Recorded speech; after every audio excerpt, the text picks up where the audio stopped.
여러분 반갑습니다. 스포츠 지도사 자격증 한국체육사 강의의 방선영입니다. 한국체육사 이 내용을 보시면 아시겠지만 연도별로 시대별로 어떤 체육 활동들이 있었느냐 이런 게 굉장히 중요한 포인트로 들어가요. 그래서 암기 과목에 자신이 없는데 학창시절 때 나 진짜 역사나 이런 거 너무 싫어했어 하시는 분들은 조금 꺼려지실 수도 있을 것 같아요.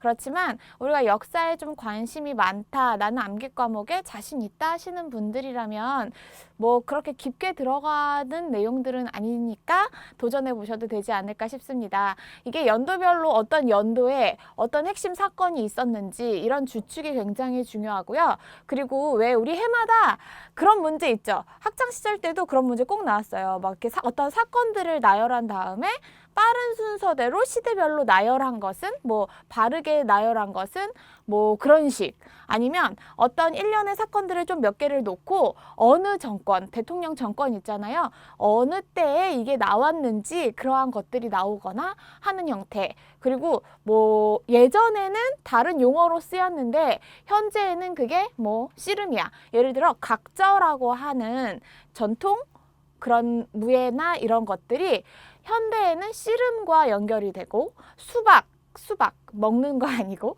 수박이라고 하는 게 현대에는 태권도예요. 그러니까 주먹이나 이런 거를 써서 어떤 기술을 연마한다라고 하는 그러한 특징점을 잡아서 하는 문제들은 해마다 두세 문제씩은 꼭 나오는 것 같아요. 그렇기 때문에 어떤 내용들을 내가 잡아내야 되는구나. 특히나 근현대 쪽 있죠. 근현대 쪽 체육 내용이 거의 한 40% 이상을 잡아내는 것 같아요.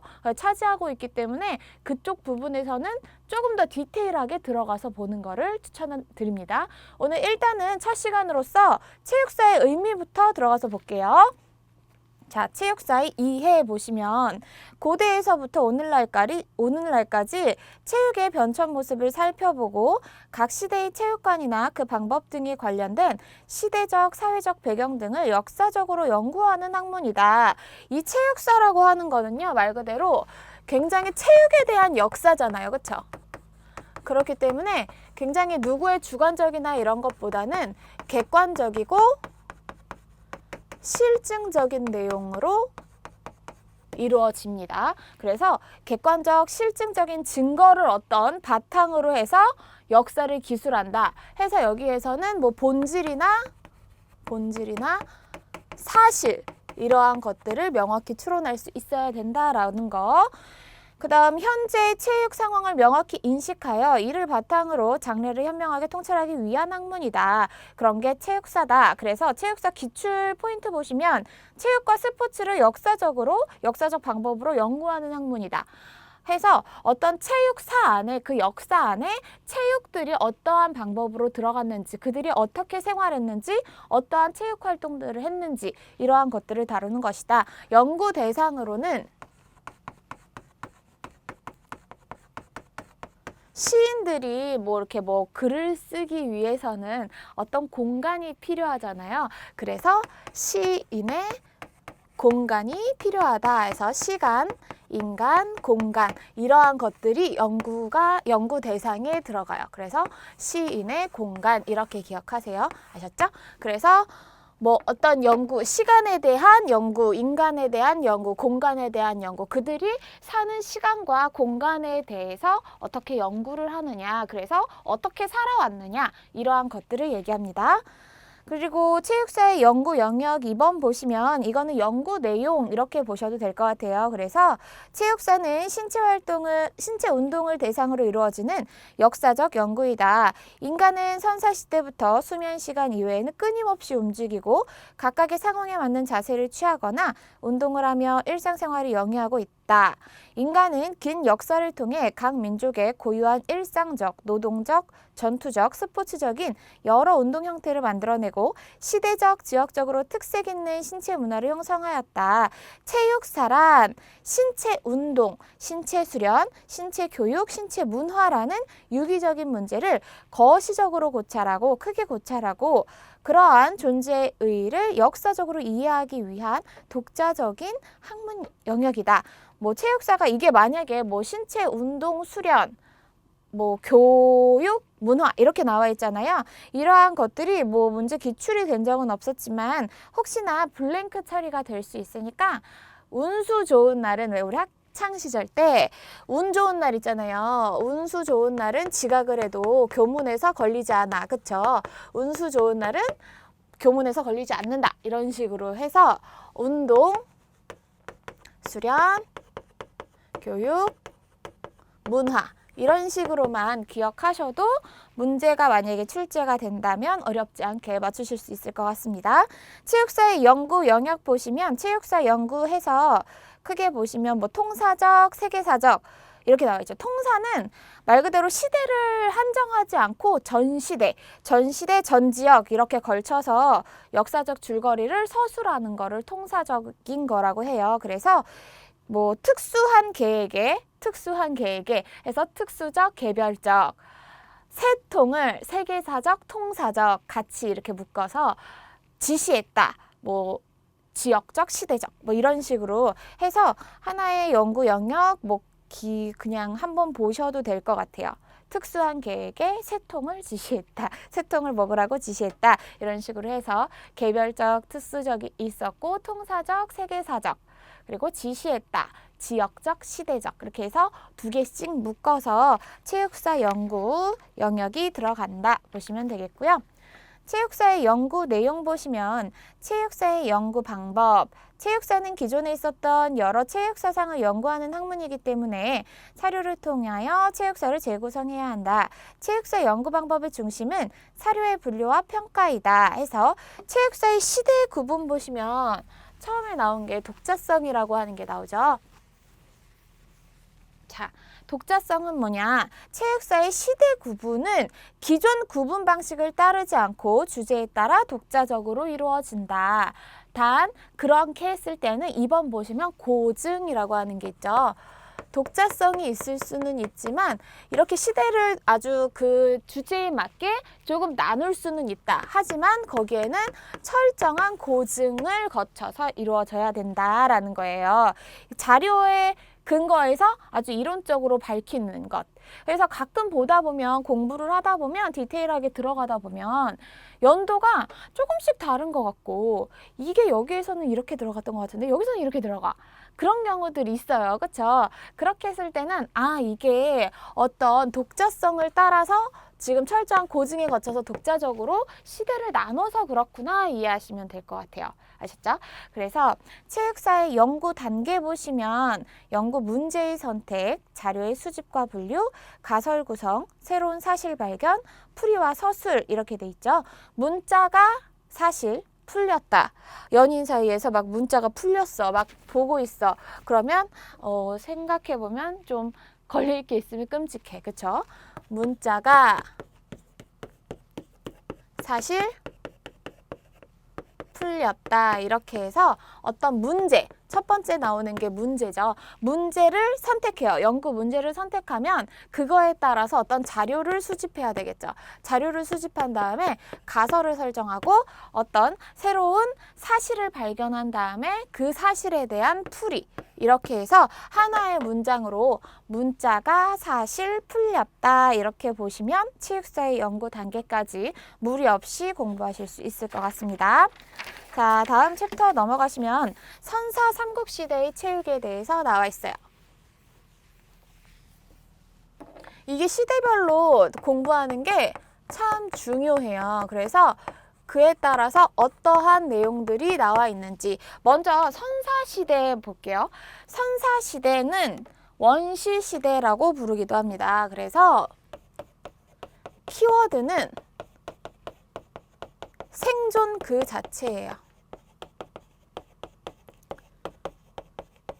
얘네들은 그때는 어떤 체육이 막 나눠지거나 체육 활동을 하거나 특수한 어떤 교육기관이 있거나 이런 게 아니라 살기 위해 했던 그러한 형태예요. 보시면 선사시대의 생활과 신체 문화, 원시시대에는 어떤 선사시대는 역사적 기록이 남아있지 않은 어떤 원시시대를 얘기하는데 선사시대에는 학교를 전제로 하는 오늘날의 체육은 존재하지 않았죠. 그렇죠? 식량 획득의 중요한 수단, 식량, 먹기 위한 중요한 수단이자 신체 활동인 수렵이 있었다. 수렵은 사냥을 얘기합니다. 그래서 먹는 수단이자 신체 활동으로서의 사냥, 수렵이 있었다. 활, 창, 돌도끼 등의 도구를 사용하는 방법이 하나의 기술로 인정되었을 것이며 이것은 식량을 얻는 생산기술인 동시에 적으로부터 몸을 지키는 전투술이기도 하였다. 생산기술인 동시에 전투술이다. 그쵸?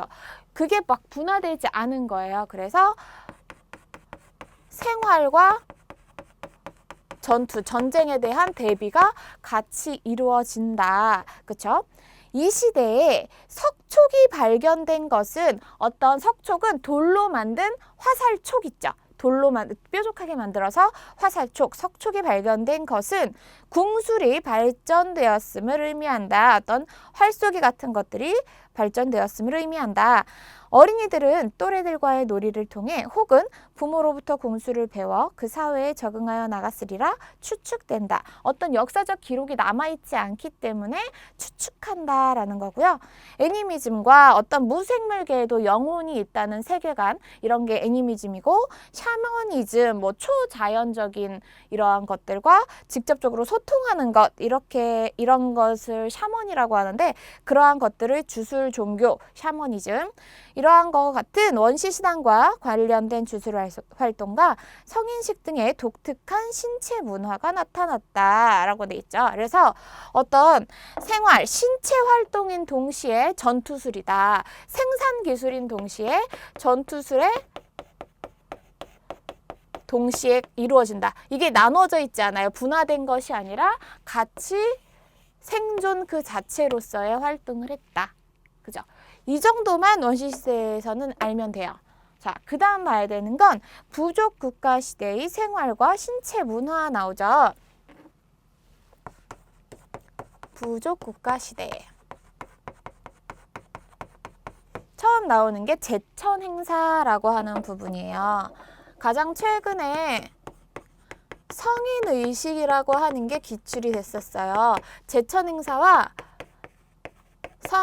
성인식을 성인의식이라고 부르는데 이게 부족 국가 시대의 가장 큰 특징점이 제천 행사와 성인식이에요. 제천 행사는 하늘에 제사를 드리는 거래. 왜? 언제? 파종과 수확을 할 때 모든 사람들이 하늘에 지내는 제사를 제천 행사다라고 한다. 이거를 보면 알 수 있듯이 이때부터 어떤 농경 사회가 발전했구나라는 거를 알 수 있겠죠. 그죠?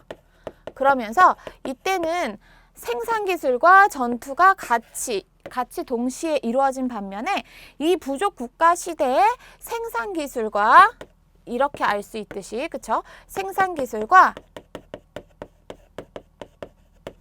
전투술이 분화되었구나. 이런 것도 알 수 있는 내용이죠. 그죠? 농경사회가 발전했어요. 파종이나 수확 때 하늘에 제사를 지낸데 제천 행사 하면서 생산기술과 전투술의 분화가 이루어졌구나 라는 것을 알 수 있습니다. 자, 애니미즘에 대한 믿음을 바탕으로 시행되었다. 제천 행사 때 각종 무예, 어떤 무기를 다루는 기술을 무예라고 하고 유희, 음주가무 등이 실시되었다. 고구려의 동맹, 부여의 영고, 동해의 무천, 신라의 가배 등이 있다. 이러한 것들을 어떤 제천 행사예요. 다 이게 제천 행사의 일종인데, 자, 이거 우리 알고 갑시다. 너 나랑 부영 고등학교 동무 신가배? 너 나랑 부영 고등학교 동무 신가배? 이렇게 해서 어떤 부여에서는 영고, 고구려의 교재랑은 좀 순서 달라요. 동맹, 동해의 무천, 신라의 가배 해서 고구려의 연고, 고구려 동맹, 동해의 무천, 신라의 갑에 이렇게 해서 제천 행사의 명칭이 조금씩 달랐다라는 거 아시면 좋을 것 같아요. 자, 최근에 성인식, 어떤 성인 의식이라고 하는 이 부분이 기출이 됐다라고 했었죠. 이 부분이 기출이 되면서 나머지 오답의 보기로 다 이게 들어갔어요. 제천 행사. 제천 행사가 뭐 1번, 2번, 뭐 3번, 4번 중에 3개를 차지하고 나머지 하나가 성인식이었어요. 그래서 해당 본문에 대한 내용이 성인식인지 몰라도 제천 행사의 명칭만 명확히 알았으면 얘네들은 다 같은 맥락이잖아요. 그래서 재하다 보면 얘만 남는 그러한 형태가 돼서 유추해서 문제를 푸실 수도 있는 그러한 문제 형태가 나왔고요. 얘가 문제가 출제가 됐고 나머지 제천 행사들이 오답의 보기로 들어갔기 때문에 다음에 출제할 경우에는 제천 행사에서 다시 한번 나올 수도 있지 않을까 생각합니다. 해서 너 나랑 부영고등학교 동무 신갑에 해서 부여의 연고, 고구려의 동맹, 동해의 무천, 신라의 갑에 이렇게 해서 그 제천 행사의 명칭 이런 거 한 번쯤 보고 가시면 좋을 것 같습니다. 그 다음 성인식 나와 있죠. 성인의식이라고 하기도 하는데요. 정신적, 육체적인 고통을 참고 이겨내야만 사회의 일원으로 인정하는 성인식은 부족국가 사회에는 어디든지 있는 하나의 의식이었다. 그 당시 시행되던 성인식은 단식이나 생매장, 몸에 상처를 내거나 못을 박는 등 고행을 시키는 것이 대부분이었다. 너무 무서운 것 같아요. 그렇죠? 부족의 신화를 계승하는 춤을 추거나 식량 확보를 위한 수렵, 채집 활동을 하는 경우도 있었다. 이러한 경험 후에 유년과 생활을 벗어나 청년단의 일원이 되었음을 선포하게 된다. 삼국지의 위지동이전에 큰 사람으로 부른 기록이 있다. 성인이 되면서 어떤 의식을 치르는 거잖아요. 그러면서 큰 사람으로 불렀구나 라는 것까지 참고적으로 아시면 좋을 것 같습니다. 궁술과 유희 이렇게 나와 있죠. 자, 부족국가 시대의 제천 행사 성인식, 그 다음에 궁술과 유희. 궁 뭐 이렇게 나오는 건 전부 활 쏘기랑 연관이 됩니다. 해서 활을 사용해서 목표물을 맞추는 거 있죠. 화살로 목표물을 맞추는 게 궁술이구나. 당시의 지배층들은 무예를 통하여 체력을 단련하였고 무술 연마를 겸하여 궁술을 이용한 사냥을 즐겼다. 삼국시대의 무예적 유희였던 석전, 수박, 각저 등이 나타났다. 석전, 돌석자, 돌팔매놀이라고 해서 돌 던지는 거예요. 돌을 던지는, 편갈라서 돌 던지는 것, 석전, 수박, 어떤 주로 손을 써서 상대를 공격하거나 수련하는 것. 수박을 왜 이제 손으로 쪼개는 그런 형태를 떠올리세요. 그래서 현대의 태권도랑 연결시키면 되는 그러한 종목이고요. 그 다음 각저는 기출이 2018년도에 기출 포인트 보시면 있죠. 두 사람이 맨손으로 허리에 띠를 맞잡고 힘과 기를 겨루어 넘어뜨리는 씨름의 일종이다. 말 그대로 이 설명만 보더라도 씨름인 걸 알 수 있죠. 씨름 처음에 어떻게 해요? 두 선수가 이렇게 상체를 숙이고 각져서 하죠. 각져. 씨름은 각져서. 이렇게 해서 하나의 이게 문제가 이런 식으로 출제가 계속돼요. 옛날 거를 물어보고 현대의 것과 연결하는 것. 근데 어려운 내용들이 절대 아니죠. 그래서 기억을 하셔야 두세 문제를 일단 내가 남들 다 맞춰요. 취득해야만 하는 그러한 문제입니다. 저포 보시면 윷놀이예요. 윷놀이 지금 우리 옛날에는 뭐 5개로 던져서 했다고 하는데요. 지금 윷놀이 우리 몇 개로 하죠? 4개. 저포 이렇게 기억하세요. 저포 윷놀이는 우리 민족의 전통 오락 중 가장 오래된 놀이로 정월 초하로부터 보름날까지 행해졌다. 도개걸륜모라는 호칭을 붙여 실시하는 놀이로 돼지, 개, 양, 소, 말, 돈견, 양우, 마 이렇게 해서 도개걸륜모, 돈견, 양우, 마 이렇게 기억하세요. 짐승의 크기와 빠르기에 의해 판위에서 말들이 나가는 놀이이다. 이 놀이는 당시 부여의 사출도를 다스리던 관직의 이름에서부터 유래하였다. 이런 식으로 해서 부족국가 시대 그리고 원시 시대에 봤습니다. 부족국가 시대가 최근에 기출이 됐었구나. 한 번쯤 보시면 되고, 이런 부분에서 어느 한 부분이 막 안 나오거나 이 부분은 공부 안 하셔도 돼요. 이런 부분은 사실은 없어요. 없는데 그래도 가장 많은 기출을 양상하는 건 근현대 쪽이구나. 그래도 이쪽도 분명히 아시긴 해야 돼요. 그 다음 삼국시대의 사회와 교육 나와 있죠. 삼국시대 고구려, 백제, 신라 삼국이 서로 계속 대립을 하는 그러한 형태가 되기 때문에 이때는 국방체육으로서의 무술, 나라를 지키고 이러한 것들이 강조가 됐어요. 국방체육으로서의 무술이 강조가 되었다. 자, 고대 부족국가 체제를 갖추며 민족의식을 성장시켜 통일신라 문화에 정신적인 기초를 부여한 시대이다. 삼국이 서로 대립하고 있었던 만큼 국방체육으로서의 무술이 발달했다. 그쵸? 여러 가지 민속적 유의가 성립, 발전하며 교육으로서의 신체 운동이 완성된 시기이다. 삼국시대의 사회, 유교와 불교가 도입되어 전통적인 무속신앙과 조화를 이루었다. 윤리의식과 정치제도가 발달하였다. 삼국시대의 교육 보시면 고구려, 백제, 신라 나와 있죠. 우리 막 그냥 교육이 왜 우리 체육사에서 어떤 교육이 왜 나와야 되냐 막 이렇게 얘기하실 수도 있는데 고구려, 백제, 신라 어떤 그 안에서 체육을 중시하고 다루는 그러한 교육기관이 또 있었을 거 아니에요. 그렇기 때문에 그러한 부분들 때문에 이렇게 알고 가야 돼요. 고경태 누군가의 이름일 수 있어요. 여러분 중에 고경태 씨 있을 수 있죠. 그쵸? 안녕하세요. 경태 씨. 고경태 기억하세요. 고경태. 고구려에는 경당과 태학이라는 교육기관이 있었고 백제에는 비읍 그대로 따서 박사제도, 신라에는 뒤에서 더 자세히 보겠지만 화랑도라고 하는 부분이 굉장히 중요한 교육이에요. 그래서 고구려의 태학, 경당 나와 있는데 경당이라고 하는 곳은 일반 평민들의 교육기관이에요. 일반 평민들의 교육기관이다. 그래서 이 안에서 독서를 하고 활쏘기 연습을 했죠.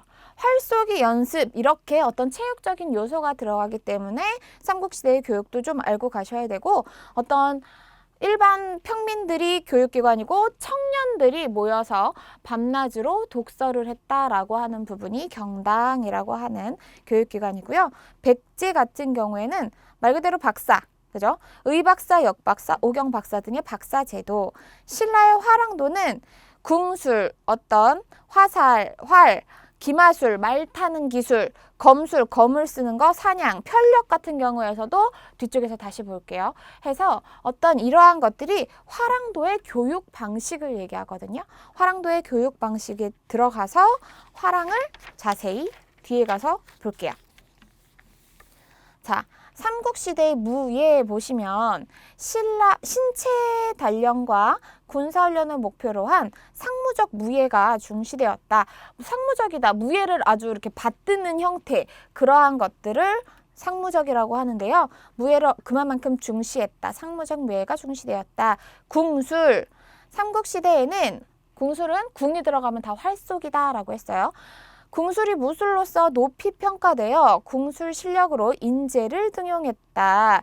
해서 그만큼 활쏘기가 중요했어요. 백제에서는 관사라는 군사적 행사에 의해 인재를 등용했다.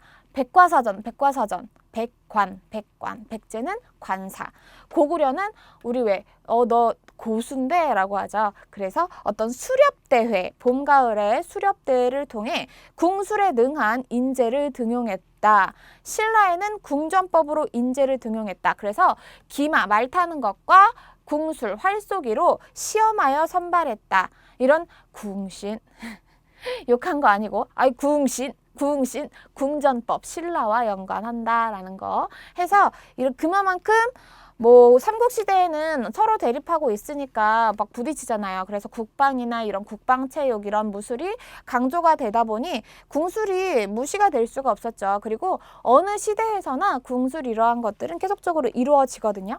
그만큼 뭐 고구려 백제 신라에서 어떠한 형태로 인재가 등용이 됐는지 백관사전 해서 어떤 관사, 백제는 관사 이렇게 키워드를 잡고 고수, 고구려에는 수렵, 궁신, 궁전법, 신라 이렇게 해서 보시면 좋을 것 같아요. 신라의 화랑도 체육 거의 이거는 해마다 아니면 한 해 걸렀으면 그 다음에는 꼭 나오는 그러한 형태가 되는 것 같아요.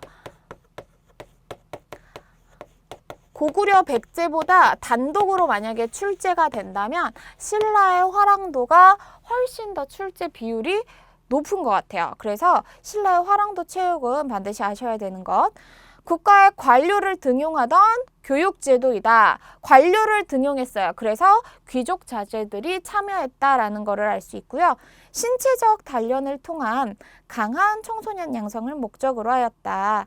집단 활동으로 도덕적 품성과 미적 측면을 함양하였다. 원광의 세속오계를 바탕으로 충성보국할 수 있는 문무겸비의 인재를 양성하였다라고 되어 있죠. 그래서 원광의 세속오계 이름도 좀 명확히 기억하셔야 돼요.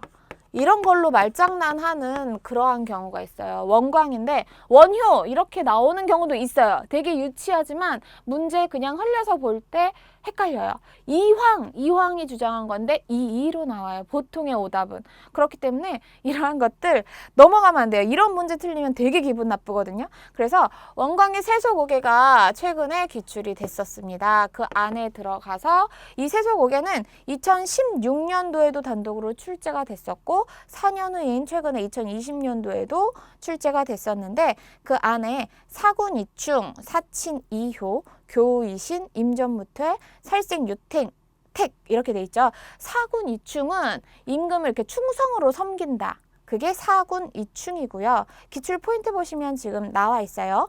사친이효는 뭐예요? 효도 누구한테 하죠? 부모님. 그래서 효로서 부모를 섬겨라. 교우이신, 벗우자죠. 그래서 이신, 믿음으로 친구를 사겨라 라고 하는 것. 인전무퇴, 어떤 싸움에 전쟁에 나갔으면 물러서지 않아야 한다. 살생유택, 어떤 죽이고 살리는 것에 있어서 가림이 있어야 한다. 가려야 된다라고 하는 것. 그게 세속오계예요. 이걸 통해서 문무, 겸비한 인재를 양성할 것을 인재 양성 중요시했어요. 문무를 겸비했다라고 하는 건 머리도 좋아야 되고 운동도 잘해야 되는 그렇게 생각하시면 돼요. 그래서 문예적인 것과 무예적인 것, 문무를 겸비한 인재를 양성한 게 신라의 화랑도 체육. 입산수행은 어떤 화랑들이 산속으로 들어가서 산에 들어갔죠. 고행, 신체적인 고행을 통해서 신체적이고 정신적인 이러한 것들의 힘의 체득 과정을 겪었다라고 해요. 그래서 입산수행, 산속에 들어가서 어떤 고행을 통해서 수련했던 것, 종교적 의미를 포함하며 영적인 힘의 체득 과정이라고 했기 때문에 종교적 의미를 포함하며 부족 생활을 위해 신체 정신을 단련하였다. 편력은 시와 음악 관련 활동이다. 편력, 시와 음악 관련 활동이고 체육도 했죠. 이런 것들을 한 어떤 야외에서 했어요. 야외 활동이다. 각종 신체 활동을 포함하는 일종의 야외 활동이었다. 편력, 단독으로 출제됐었고요. 앞으로도 출제될 수 있어요. 여기서는 뭐 지금 신라의 화랑도에서는 입산수행 이런 것들이 이제 키워드가 된다라는 거예요. 입산수행했다. 원광의 세속오계를 바탕으로 해서 문무를 겸비한 인재를 양성했다. 편력이라고 하는 건 뭐냐? 시와 음악 활동, 체육 활동을 야외 활동을 통해서 했다라고 하는 거예요. 그래서 정말 단순하게 시와 음악 활동을 한 체육 밖에서 했다. 그건 뭐냐? 편력. 찾아내면 되는 그런 문제들이 출제가 됐었거든요. 그러니까 반드시 2015년도, 18년도에 지금 편력이 나왔죠. 나올 때가 됐다라고 보여져요. 그러니까 꼭 공부해 놓으시고요. 삼국시대의 민속 스포츠와 오락 보시면 이게 예전 용어가 현대에 어떤 것과 연관이 되는지 반드시 매칭해야 된다라고 하는 그러한 부분인데요. 수렵. 삼국시대의 수렵은 본질적으로 두 개의 다른 면을 가지고 있다. 하나는 왕에 의한 순행으로 군사적 시위를 목적으로 실시되었다. 다른 하나는 놀이로서의 수렵이었다. 방응. 방응이 문제에 최근에도 기출이 됐는데요. 제일 많이 좀 자주 나오는 게 방응이에요. 방응은 매방역 아세요? 여러분? 서울에 매방역이라고 하는 데가 있는데 매방. 무조건 방응, 뭐 응방도감을 설치했다. 뭐 이렇게 나오잖아요. 다 매사냥과 연관이 돼요. 매를 사냥하는 거예요. 그래서 방응, 매사냥을 가리키며 고구려 백제 신라 삼국이 모두 매사냥을 하였다. 축국. 축국은 그냥 축구랑 연관해서 생각하시면 될 것 같아요. 가죽 주머니로 공을 만들어 발로 차던 놀이이다. 흡사, 오늘날의 축구 또는 제기차기와 유사한 형태의 놀이. 기사, 기사는 말을 달리면서 쏘는 궁술, 말을 타면서 활쏘기를 하는 걸 기사라고 해요. 기사는 한반도에서 주로 체계화된 신체 운동이었다. 석전, 뭐였죠? 돌석자, 돌팔매 놀이, 변전, 편전, 편쌈이라고도 한다. 변은 이변, 저변, 편은 이편, 저편 해서 편을 갈라서 돌 던지는 거예요. 석전은 마을의 돌팔매 겨루기로 전쟁에 대비하는 전투적 유희라고 할 수 있다. 투호, 투호는 우리 뭐 어떤 전통 박물관이나 이런 데 가면은 꼭 뭐 체험해 볼 수 있게 돼 있어요. 그래서 항아리 같은 거에다가 화살 같은 거 이렇게 던지는 거 있죠. 그게 바로 투호예요.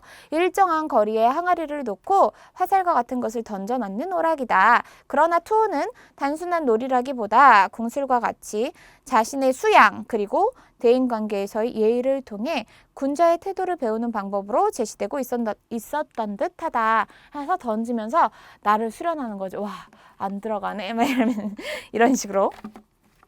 자, 그 다음 쌍륙 보시면 주사위가 우리 막 6개까지 있죠. 1, 2, 3, 4, 5, 6. 쌍륙은 뭐예요?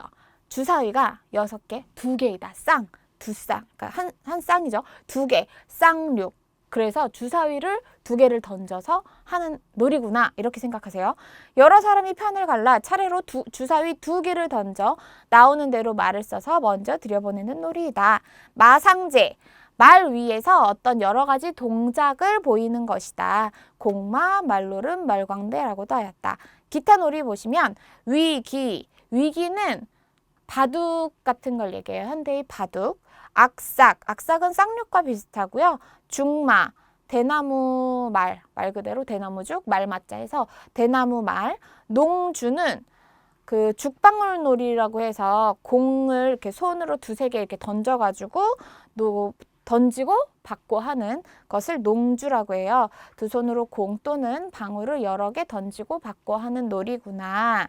농주. 그래서 공 놀리기, 공을 놀리거나 죽방울 놀이 해서 그렇게 해서 용어가 나올 수도 있어요. 풍연, 바람풍, 바람을 타고 연 날리기 이렇게 해서 연결해서 보시면 될 것 같고 이거는 이러한 것들은 반드시 기억하세요. 꼭 나오더라고요. 그러니까 알고 간다라고 생각하세요. 이렇게 해서 체육사, 한국체육사의 첫 번째 시간을 마무리하려고 하는데요. 그 시대별로 어떤 특징점들이 있는지 조금은 이제 감이 잡히시죠. 그래서 내가 공부를 어떻게 하면 좋겠구나. 단순하게 막 달달 외우기보다는 그 글자에서 뜻, 왜 예전에는 한문이나 이러한 것들의 풀이가 좀 많기 때문에 그 한자에서 좀 유추해서 공부하는 그러한 방법으로 하셨으면 좋겠고요. 다음 강의에서는 이제 고려 조선시대에 대한 체육 활동은 어떻게 이루어져 있는지 들어가서 보도록 하겠습니다. 수고하셨습니다.